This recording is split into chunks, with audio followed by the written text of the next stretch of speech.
Kumily 1-ാം mile Kairali വായനശാലയ്ക്ക് 50-ാം വാർഷികത്തിൽ പുതിയ കെട്ടിടം. അഴുത block പഞ്ചായത്തിന്റെ വികസന ഫണ്ട് ഉപയോഗിച്ച് നിർമ്മിച്ച കെട്ടിടത്തിന്റെ ഉദ്ഘാടനം ഫെബ്രുവരി 2 ഞായറാഴ്ച ഇടുക്കി എം.പി. നിർവഹിക്കും. സ്റ്റേറ്റ് ലൈബ്രറി കൗൺസിലിന്റെ അഫിലിയേഷനോടുകൂടി പ്രവർത്തിച്ചുവരുന്ന വായനശാലയിൽ ഇംഗ്ലീഷ് പുസ്തകങ്ങൾ ഉൾപ്പെടെ 15,000 പുസ്തകങ്ങളുണ്ട്. പീരുമേട് താലൂക്കിലെ മികച്ച വായനശാല എന്ന ഖ്യാതിയിൽ ബാലവേദി, വനിതാവേദി, യുവവേദി, വയോജനവേദി എന്നിവ പ്രവർത്തിച്ചു വരുന്നു. പീരുമേട് കരിയർ ഗൈഡൻസ് പരിപാടികൾ, PSC കോച്ചിംഗ്, സെമിനാറുകൾ തുടങ്ങിയവയും കൈരളി വായനശാലയുടെ ഭാഗമായി നടത്തി വരുന്നു. വായനശാലയ്ക്ക് സ്വന്തമായുള്ള സ്ഥലത്ത് പകുതി ഭാഗം 2014 മുൻ MLA ES ബിജുമോളിന്റെ വികസന ഫണ്ടിൽ നിന്നും 10 ലക്ഷം രൂപ മുടക്കി കെട്ടിടം നിർമ്മിച്ചിരുന്നു.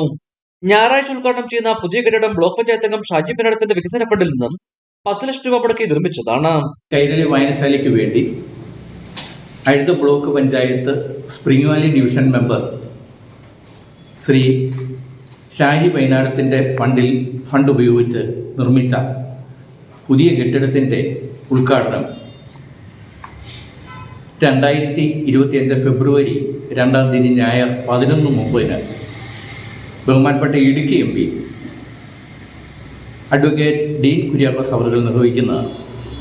രാവിലെ നടക്കുന്ന പൊതുസമ്മേളനം ജില്ലാ പഞ്ചായത്ത് പ്രസിഡന്റ് രാജേഷ് നന്നാക്കുന്നേൽ ഉദ്ഘാടനം ചെയ്യും. കുമളി അധ്യക്ഷ വഹിക്കുന്ന യോഗത്തിൽ panchayat vice president KM Sadiq, panchayat അംഗങ്ങൾ, രാഷ്ട്രീയ സാമൂഹിക സാംസ്കാരിക പ്രതിനിധികൾ എന്നിവർ പങ്കെടുക്കും. പരിപാടിയെപ്പറ്റി അറിയിക്കുന്നതിനായി കുമളി ചേർന്ന വാർത്താ സമ്മേളനത്തിൽ library president PS Sunny, secretary SJ George, vice president CM Mohanapillai, committee അംഗങ്ങളായ VV കുട്ടിയച്ചൻ, ഷിജു എന്നിവർ പങ്കെടുത്തു. ഇടുക്കി വിഷൻ, കുമളി.